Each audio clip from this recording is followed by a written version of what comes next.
You can edit this stuff out, right? Nobody can be a YouTuber if people aren't quiet. Can I redo this? I'm doing really terrible. Okay. Hello, my name is Kelsey, and I'm traveling from the United States with my two kids, B and Evie. They're 4 and 5 years old. I've been to, I believe, 6 in my entire life. Some of those I was a baby, so I don't remember. But my two children have been to only 2 countries. They've been to the Dominican Republic, where we lived for 2 years, and now Egypt. It's very stressful sometimes. Yeah, you kind of have to go with the flow with kids because things aren't always going to go as planned, and they might have meltdowns or breakdowns, or they're hungry, or they need to use the bathroom when it's really inconvenient. And if you just take the time to slow down and meet their needs, it goes a lot easier. Our first time out of the country, it was really awesome, actually. We loved learning about other cultures, and my kids loved meeting the other kids. They play really well with almost anyone that they meet, and yeah, so far everyone's been welcoming to us, and we've had good experiences. In the Dominican Republic, one thing that shocked me was the amount of trash on the sides of the road, and even in the ocean.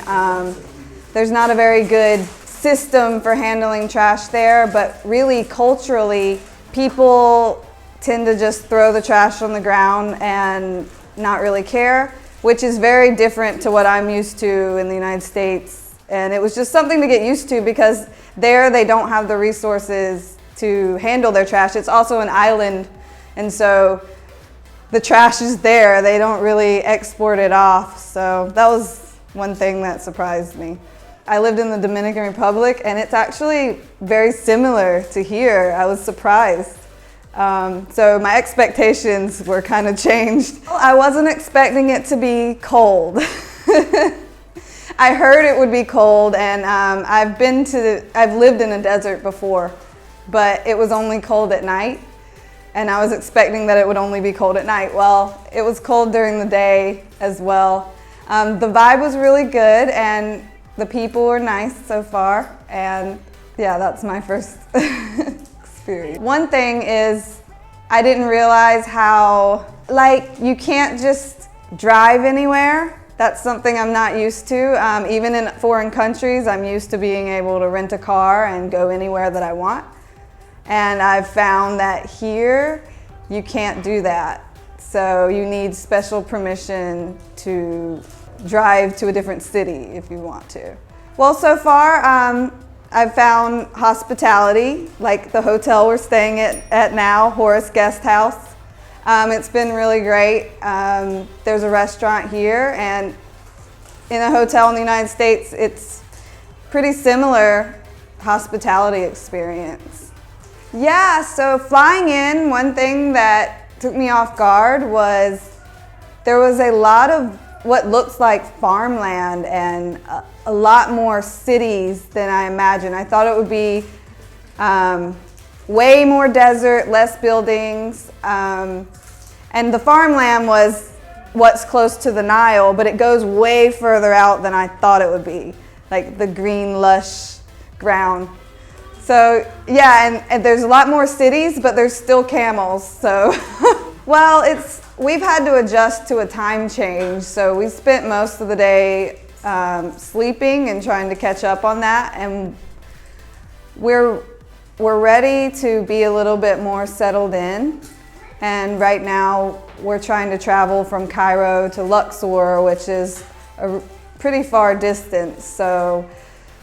We're just trying to get from point A to point B right now and be more settled, and then so we can maybe take some tours and go see a few things. I definitely miss my vehicle and the freedom that comes with just being able to hop in my car and go wherever I want.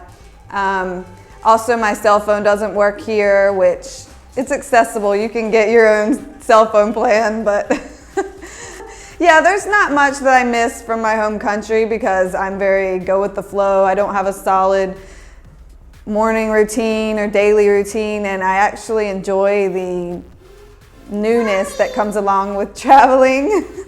Well, so far for me, I've only spent a significant time in the Dominican Republic and only a small amount of time in Egypt. So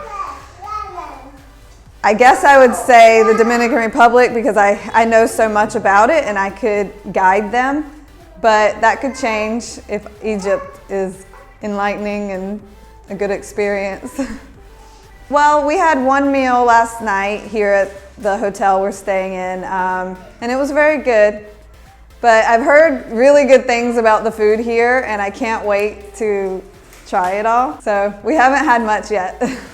It's good to know a little bit of the language if that's possible for you, because in the Dominican Republic, you don't find English speakers. Like in Egypt so far, I've had people speak English. In the Dominican Republic, it's almost next to like zero, unless you go to certain locations where there's kind of a hub of English speakers, but it's not common even for them to have a little bit of English.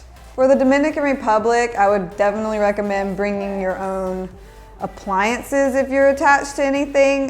Sometimes I'll bring an Instant Pot with me because I love them and my kids want to eat rice every meal and it makes my life easier. And that's not something that you're gonna be able to find. Okay, you guys want to be in the video? I want to be in my own video. Thank you. I've loved it.